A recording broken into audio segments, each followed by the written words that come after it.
Welcome, everyone. Welcome to a new episode of Love and Murder, the 100th episode of Love and Murder, the weekly true crime podcast discussing relationships gone terribly wrong, where our motto is, you're either someone's last love or their first murder. I am your host, Kai, and I'm sitting in my studio sweltering because I cannot have either a fan or AC running so I can bring you a quality episode. Yes, it's your fault. This show discusses true crime cases told in the form of a story with mystery and suspense. Be sure to subscribe to Love and Murder on Spotify, Apple, or whatever platform you're on so you don't miss any of the cases. In today's episode, I'm bringing you a doozy of a case of a sick man who thought human skin was the leather he needed for his furniture and accessories. This episode was chosen by our lovely lamb, the one and only Stacy Marie. Thanks, Stacy! But first, I wanted to remind you to head on over to our exclusive group at patreon.com/love and murder. Just like you could subscribe to Apple or Spotify, you could actually subscribe to our Patreon and you won't miss any episodes, not the full, not the bonuses, nothing. I normally tell you about our last bonus episode, but this week there was so much activity in that group that you're basically missing out if you're not part of it.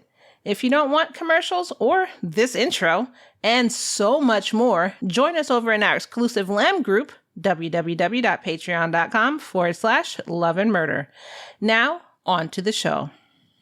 Let's dive into the twisted family dynamic of Augusta Gein and her two sons, Henry and Edward.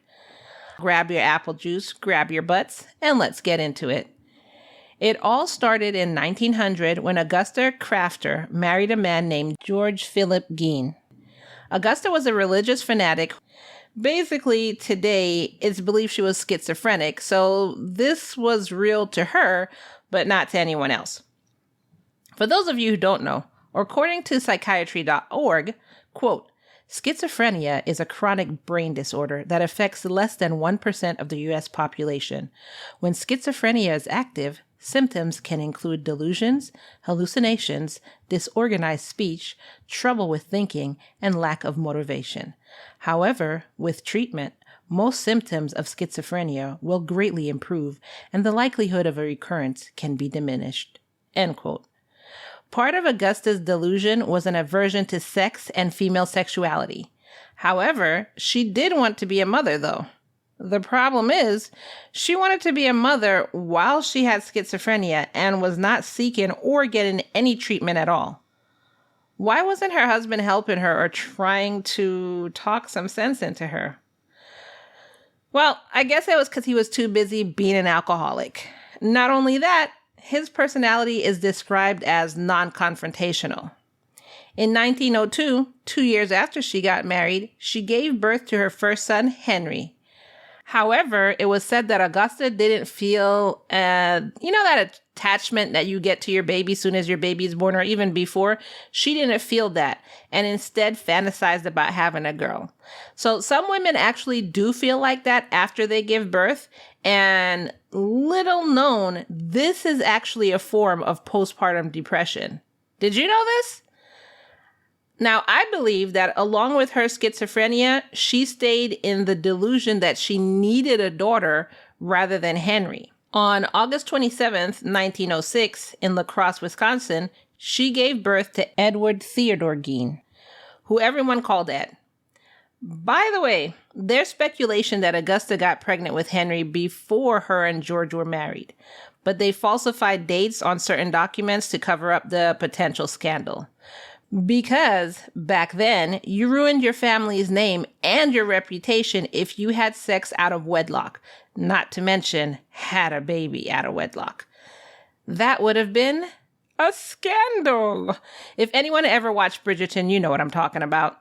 Anyway, census records seem to support this theory. Just a side note, Ed was born with a small growth over one of his eyes, which also made him have a lazy eye. At this time, 1911, George had a small grocery store, which he wasn't running properly, so Augusta took it over. This in turn made her feel powerful, and she wielded her authority over her entire family, particularly Ed, to ensure he would be, quote, different than the men in her life. According to her, she didn't want her son to become a lustful man. Augusta raised the children while George sat back and drank and left her to her dealings. She taught them, she said, that the world was an evil place and to stay away from women. Now, to me, this sounds like the mother from Carrie. If you've seen Carrie, whether it's the original, I hope it's the original, or the remake, this sounds like the mother from Carrie. And I really wonder if that's who she was based off of. Augusta wanted to move from the, quote, as she called it, sinkhole of filth, which was what she thought of Plainfield, and away from anyone and any town, since she believed this would infect her sons. As she said, quote, her boys' morality would be sullied by contact with the outside world, end quote. So, in 1950, when Ed was 9, George sold the store and the family moved to Plainfield, from the city to a small town where they lived in isolation on a 155-acre farm.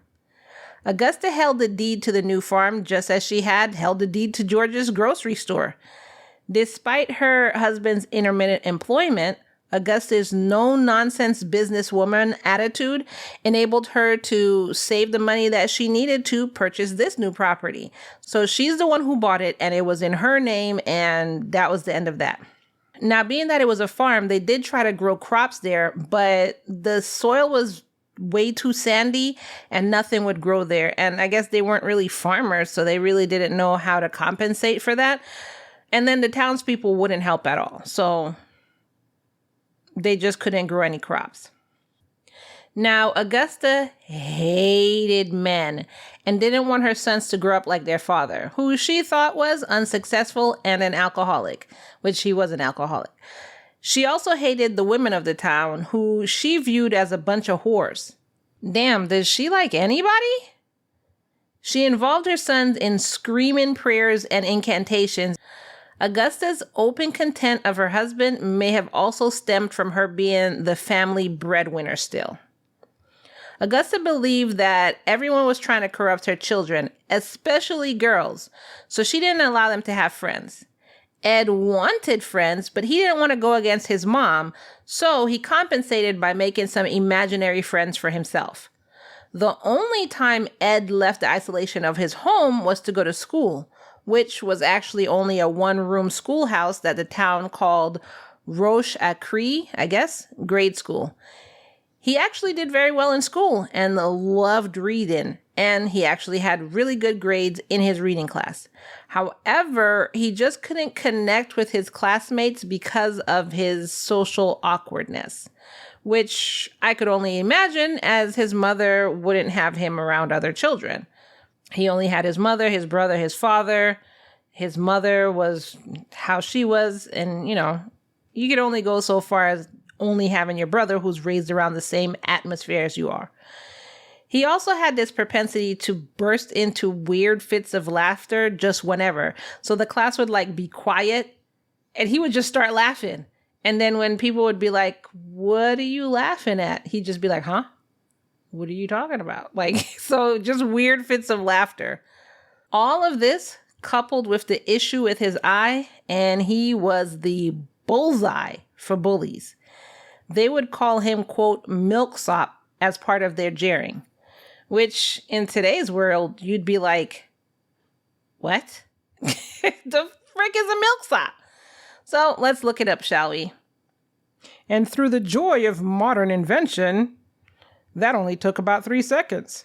So, okay, according to Merriam-Webster Dictionary, a milksop is a, quote, weak or cowardly man. Okay. When Ed would come home crying, his mother would make fun of him while his father would hit him upside his head for crying.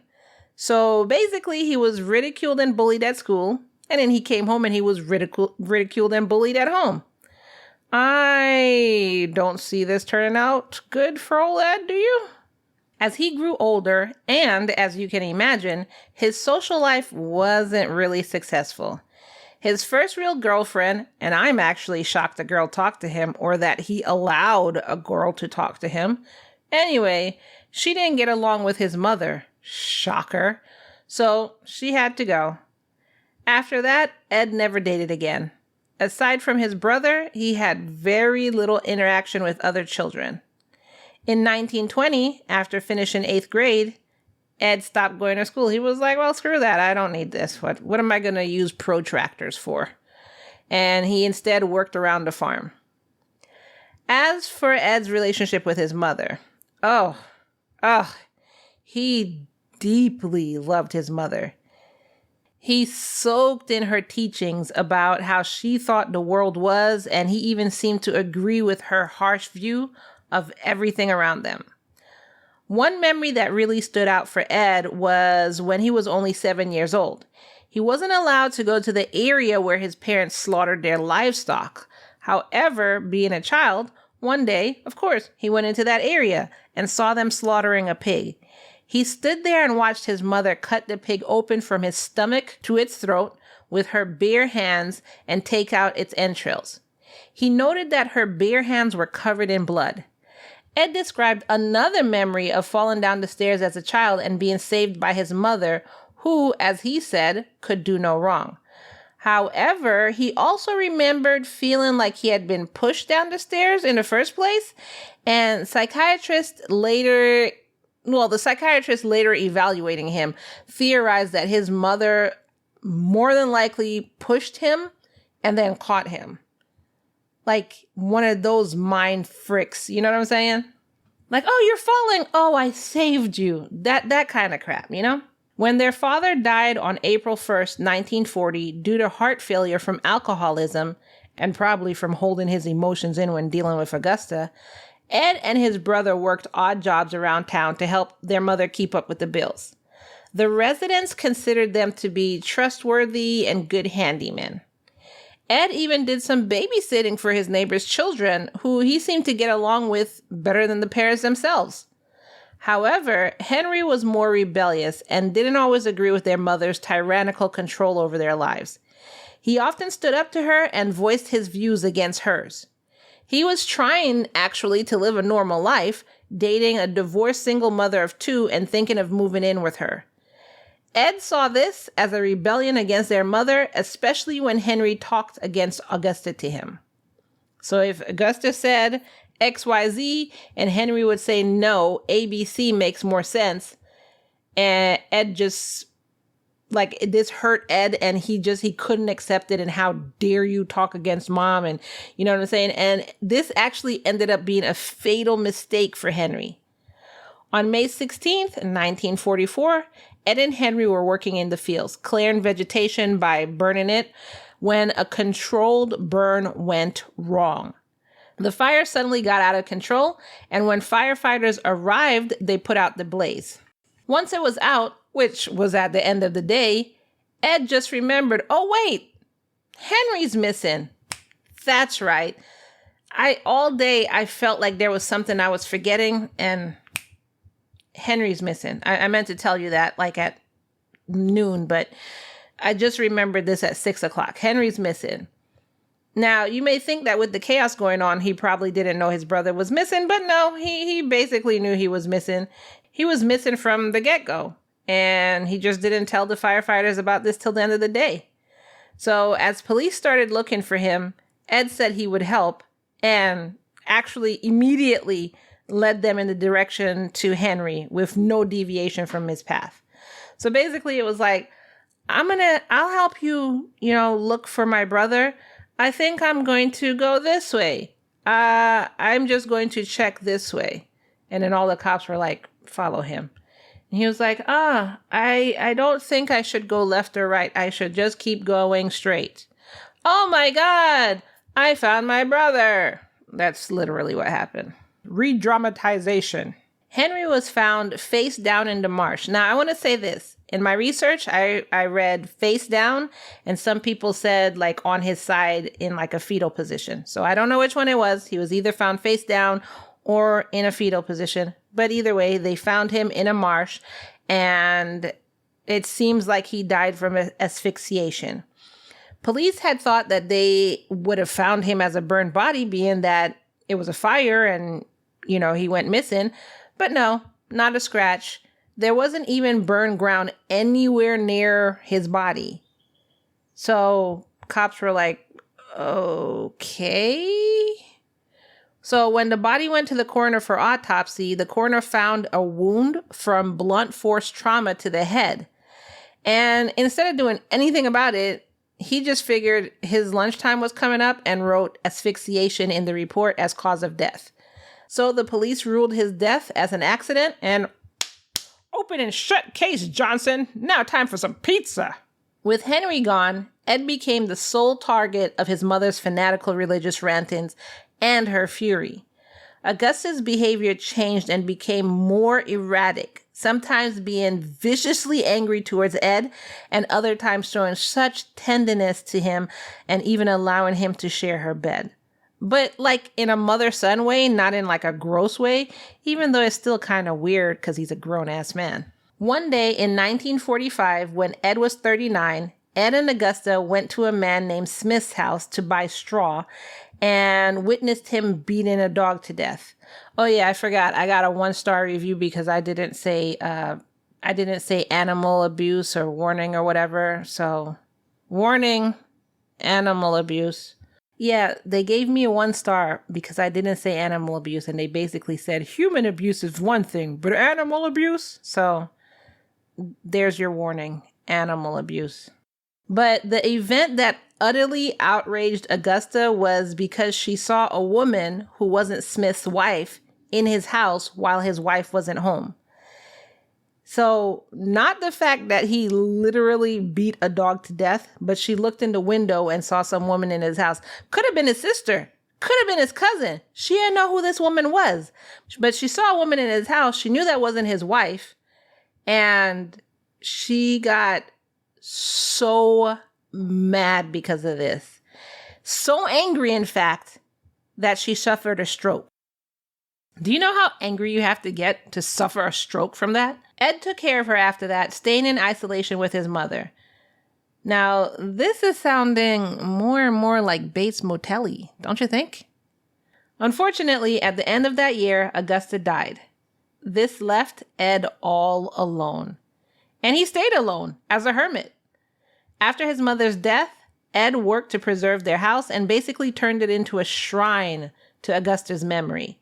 He even went as far as closing up all of the rooms so that they would stay in the exact pristine condition she left them in. Once he did that, he then moved himself and his stuff to one small bedroom that was attached to the kitchen. As he continued to live alone, he spent his days consumed by his obsessions. He taught himself about Nazi medical experiments, looking into the human anatomy, obsessing over porn, that was a jump, and reading countless horror novels. With all of this, he had an intense interest in the female anatomy.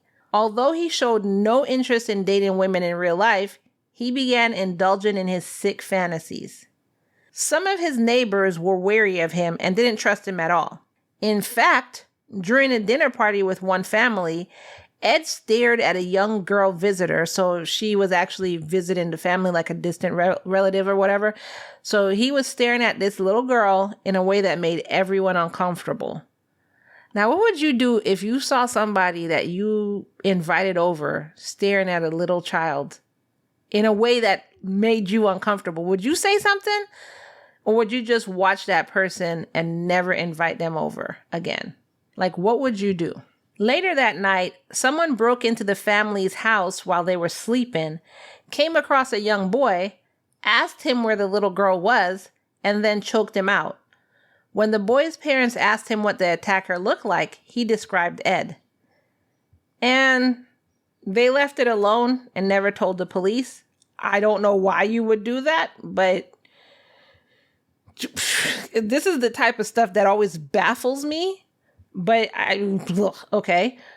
Other women claim to have heard strange noises coming from outside their windows, with some even believing that they had seen Ed looking in. So now he's a peeping Tom. Ed's interest in studying human anatomy and Nazi concentration camp experiments led him to begin grave robbing in 1947. I mean, that's just the logical jump.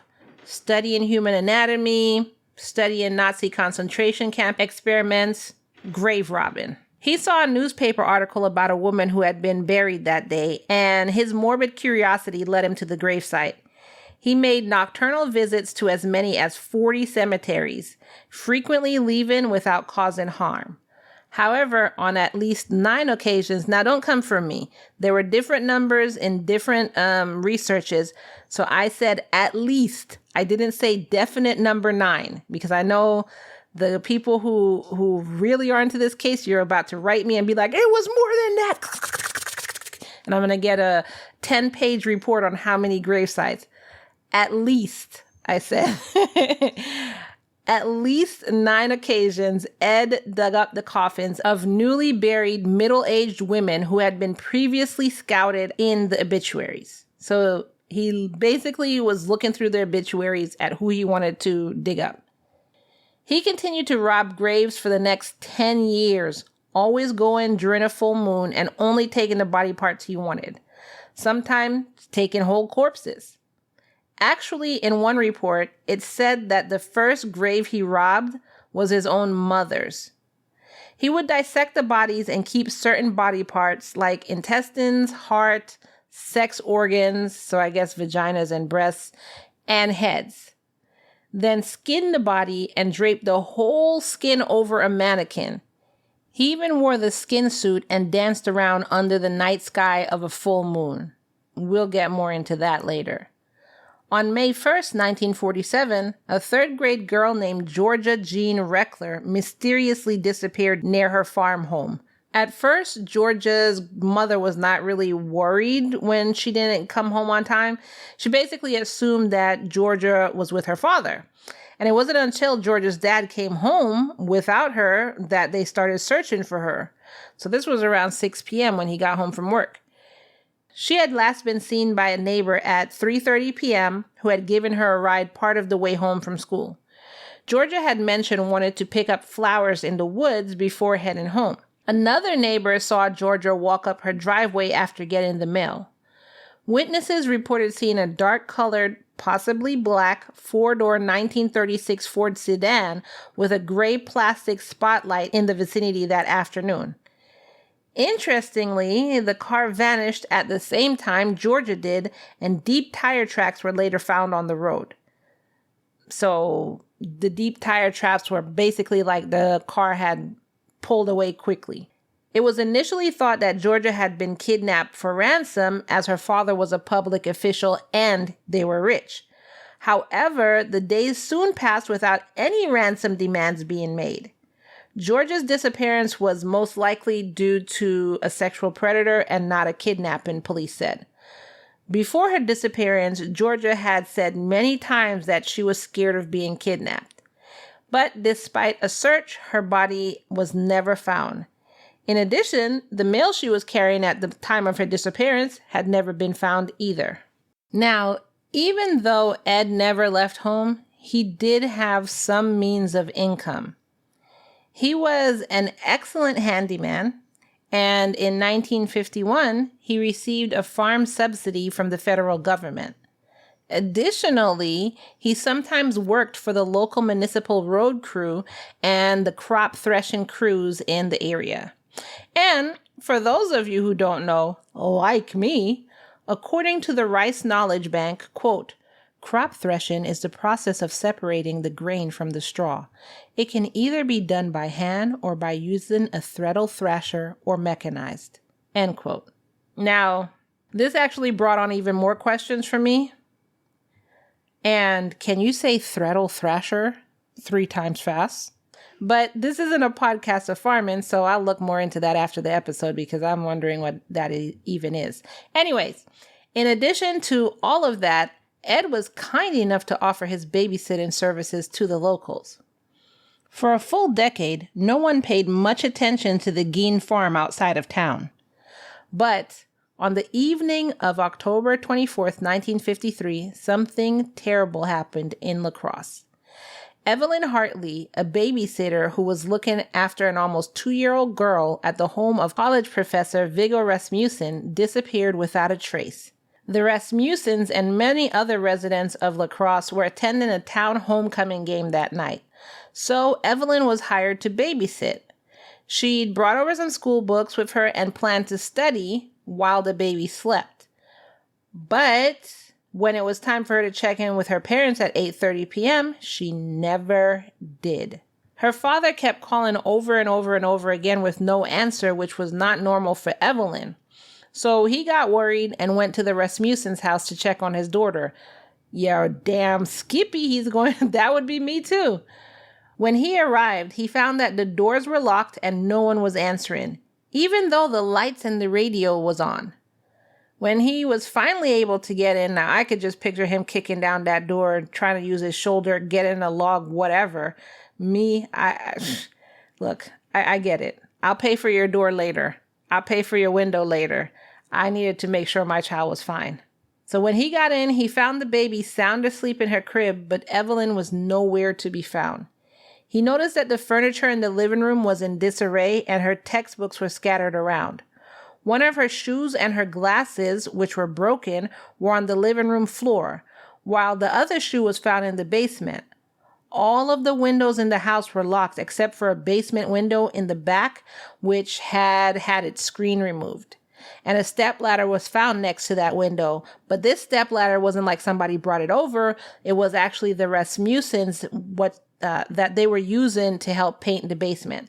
Now, all of this evidence that they found, there are actually going to be pictures in the Patreon, so you can actually see that if you want, as well as pictures from the rest of this episode. In addition to signs of forced entry, there was a significant amount of blood found inside and outside the house. The blood was Evelyn's. One pool of blood was near the basement window, and there were 2 pools of blood outside. One that was 18 inches in diameter. Now, that's a lot of blood if you don't know. So basically 3 pools of blood and one that was really big. Like, she's losing a lot of blood. Investigators found a bloody handprint on the garage wall. Then they got police tracking dogs who traced her scent for 2 blocks before they lost it, basically leading authorities to believe that whoever took her probably put her in a car. They did also find some of her blood on a neighbor's house. Not saying that the neighbor had anything to do with it, but it looked like as they were passing, her blood got on their house. Days later, underwear and a bra that might have belonged to Evelyn were found stained with blood near the underpass on Highway 14, 2 miles south of La Crosse. But that's not all. A pair of men's pants, also stained with blood, was found along that same road 4 miles away. Although it's unclear if any of this was connected to the case. But my thing is, if you tested it and it was Evelyn's blood, how could it not be connected to the case? In the winter of 1954, a 51-year-old bar owner named Mary Hogan disappeared. It was known that Ed had started frequenting this bar and drinking a lot. You didn't learn from your father? While in the bar, he'd been asking other guys if they ever thought of changing their sex, as they referred to it back then. Don't come for me. As people did when he was in school, the guys in the bar laughed at him and dismissed him as crazy old Ed. He would basically talk to them about, have any of y'all thought about it? He talked about wanting to remove his penis. And he was trying to talk, and they laughed at him. The day Mary went missing, a customer had come to the bar only to find no one there.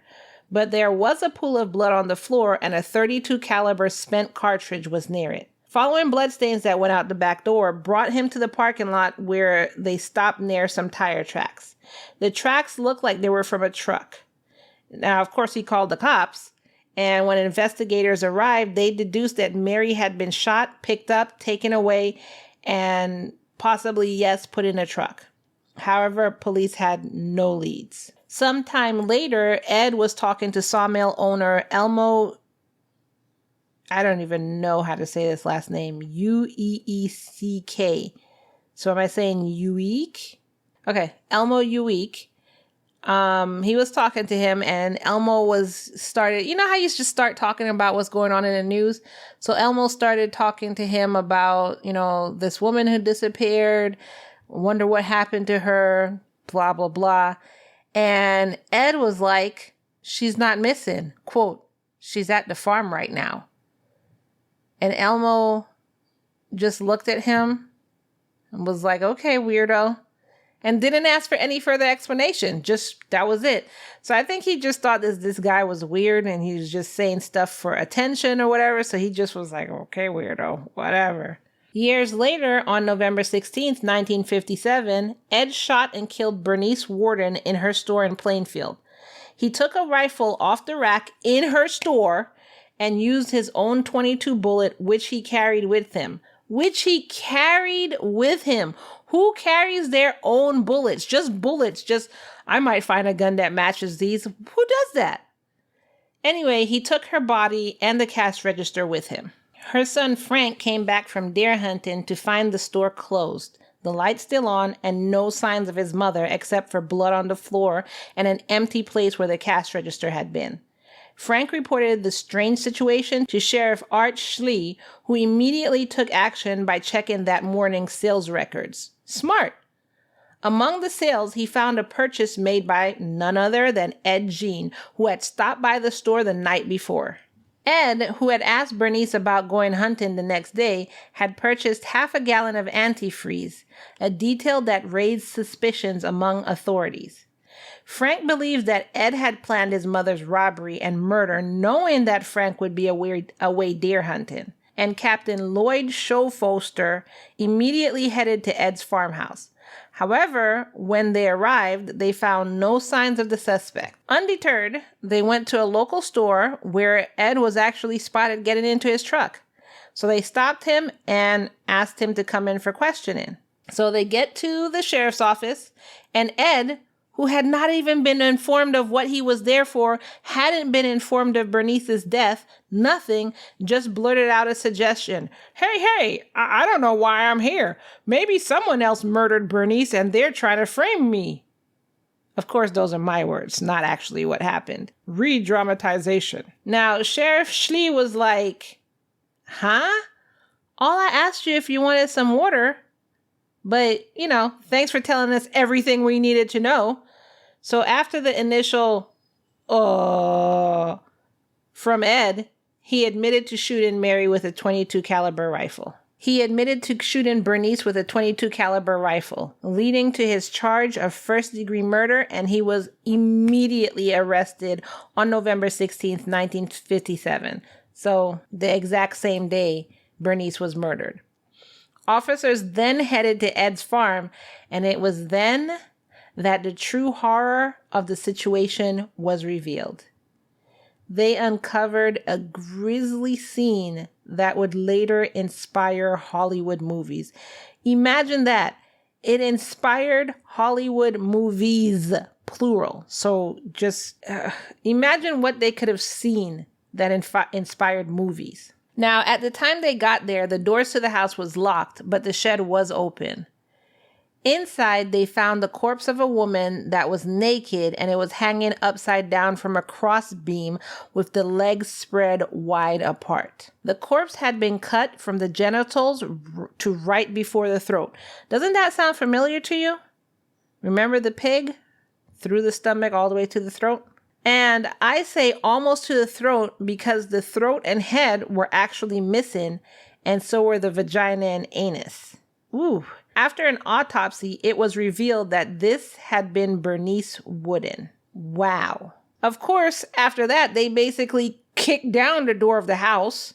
And as soon as they entered the dark, gloomy house, the authorities were hit by the foulest odor they could have ever imagined. They had to rely on oil lamps, lanterns, and flashlights to search the dingy rooms because there was no electricity. The filthy state of the place indicated that it hadn't been cleaned in years, and the rooms that had not been nailed shut had piles of magazines, old papers, cans, utensils, cartons, and other junk that was scattered around. Again, pictures are going to be in the Patreon. As the group moved from room to room, they found, okay, we're going to go down this list together. Whole human bones with fragments. Waste baskets made of human skin. So trash cans, his little, those little trash cans that you'll have by your desk, for instance, made of human skin. Human skin covering several chair seats. So he made his own upholstery and sat on upholstery that was human skin and sat there reading a book or whatever. Skulls on his bedposts. Female skulls, some with the tops sawn off. Basically, he used those for glasses. He would pour drinks in those skulls and use those to drink out of. Bowls made from human skulls. A corset made from a female torso skinned from shoulders to waist.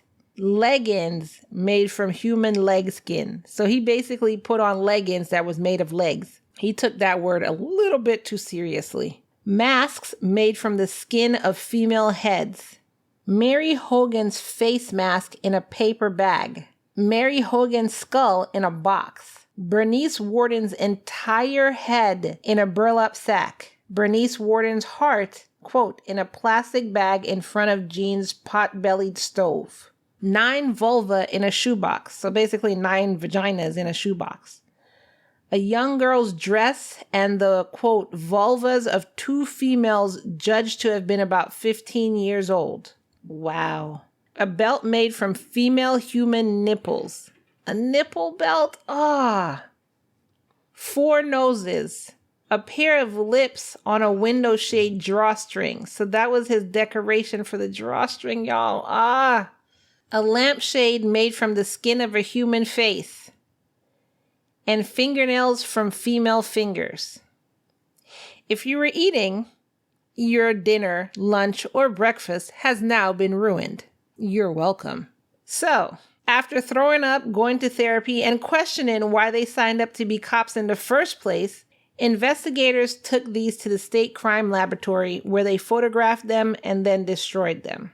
With Bernice, Ed said that he didn't take the cash register to commit a robbery. He just wanted to see how the cash register worked, and he actually planned to return it later, but just never got a chance to. I mean, dismembering and stuff takes a lot of time, and he didn't have a chance to go back to the store. Wow. Like I said, they found the remains of Mary Hogan, and Ed said he had become increasingly uncomfortable with how Mary talked to the other men at the bar. And one day he shot her in the head with a .32 revolver. So I guess maybe she was flirting, trying to get tips or something, and Ed didn't like that, so he killed her. He then put her body in his pickup truck and took her back to his shed. Ed also readily admitted that he collected most of the remains of women from 3 local graveyards, which he'd started to visit about 2 years after his mother's death. He told police that he'd gone to the graveyards in a daze looking for bodies that he thought resembled his mother. He admitted to enjoying cutting up the bodies and sorting out their insides. Sometimes he would even wrap the parts in a butcher paper like you would with meat. This took him back to when he was 7 and saw his mom doing this with the pig.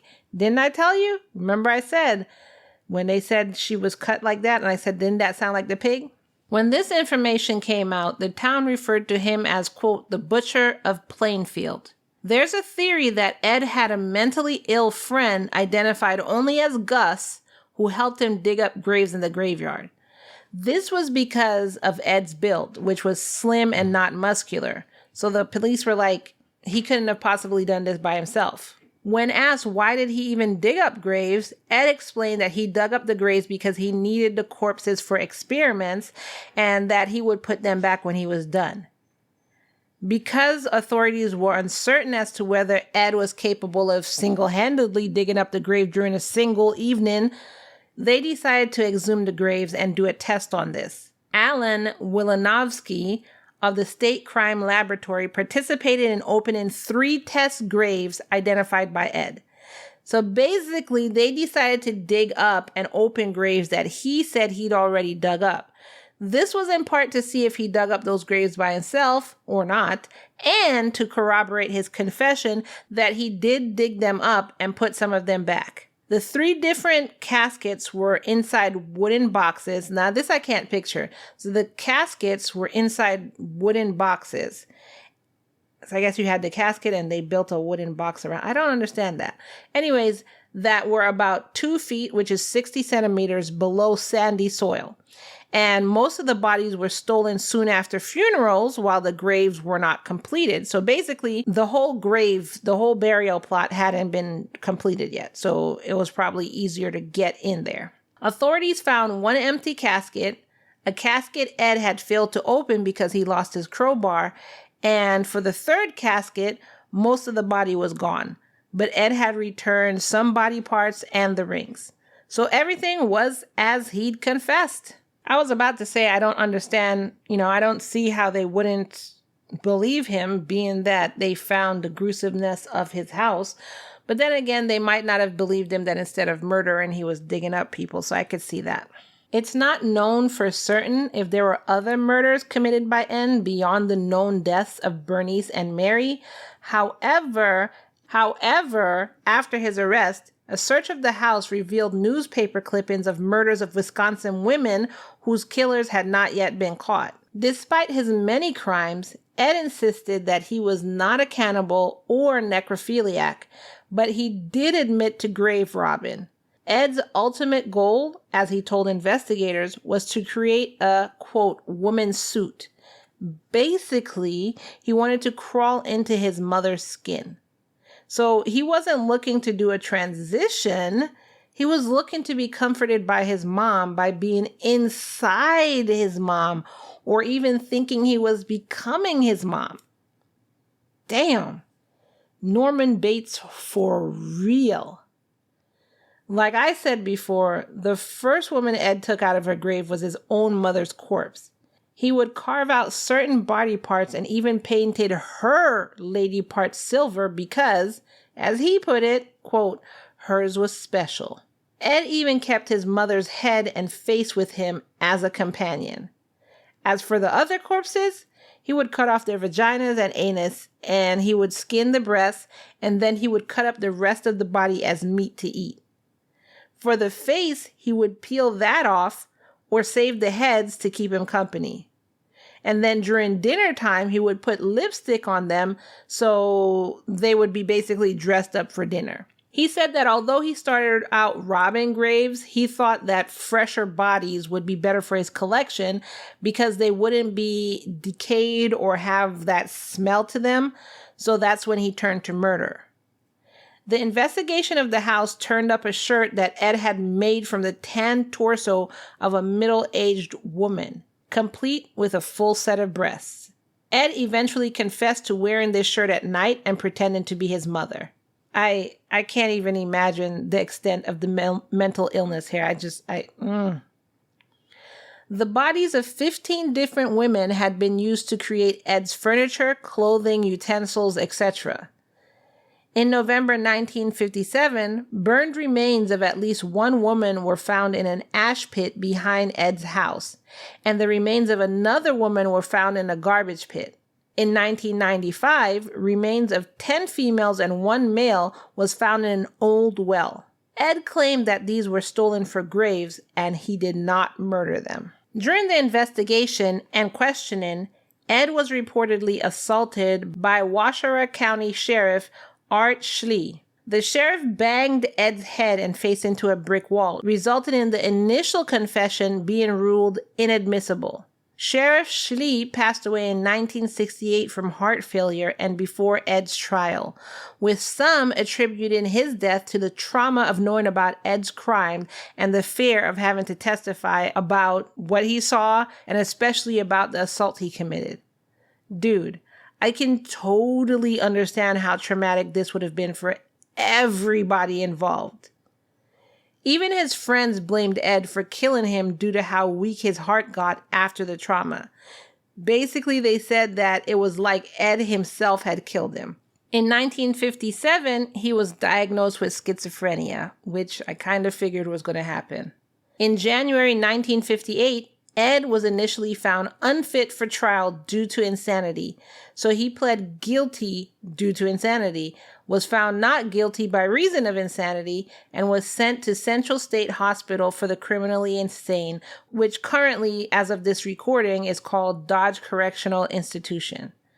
The doctors there believed that he loved his mother, but also hated her, which is why he targeted older women who resembled her, such as Mary Hogan. He was sent to various hospitals, including Mendota State Hospital in Madison, Wisconsin. The true nature of Ed's crime caught the attention of many, with thousands of people driving to Plainfield to look at and take pictures of the, quote, murder farm. The house was supposed to be auctioned off on March 30th, 1958, with rumors that it was going to be turned into a tourist attraction. On March 20th, some people burned down the farmhouse, which Plainfield citizens believed was a place of evil. When Ed was told that the house was burned down, he just shrugged his shoulders and was like, well, just as well. Well, the fire didn't stop people from making money, and an auction of the farm objects was held afterwards, with the highest selling item being Ed's Ford, quote, death car. Carnival Sideshow operator Bunny Gibbons purchased the car for $760, which today is about $7,937.56, and put it on display as the Ed Gein's Ghoul car for 25-cent admission, which today is about $2.62. And he did this at the county fair in Seymour, Wisconsin, which was supposed to start on July 1958. Thankfully, the exhibit was eventually closed down for its bad taste at the Washington County Fair in Slinger, Wisconsin. Psychiatrists have theorized that Ed struggled with his gender identity and that his desire to wear a female suit out of skin was a form of self-hatred. He may have been trying to transform himself into a woman. This kind of behavior, adopting a killer's, quote, ritual, is believed to help the killer live out some kind of fantasy. Criminal justice professors Ronald M. Holmes and Stephen T. Holmes theorized that Ed, quote, transferred an early humiliation into a later quest for power, end quote. They think that Ed's motives went far beyond just acquiring, quote, raw material for his skin suit, and that he had a misplaced aggression towards women, especially his mother. Now, I'm not a psychiatrist. I know that may come as a shock to many of y'all, but I think it's as simple as his mother was his only friend and he wanted his friend back. Personally, that's what I think. Although he denied any sexual relationship with his mother, other psychologists speculate that Ed may have created and worn clothing made of female skin as a way of coping with the grief of losing her and becoming her in a sense. Ed was deeply attached to his mother, making it difficult to distinguish himself from her. Once his mother passed away, he struggled to cope and tried to bring her back by collecting body parts that reminded him of her.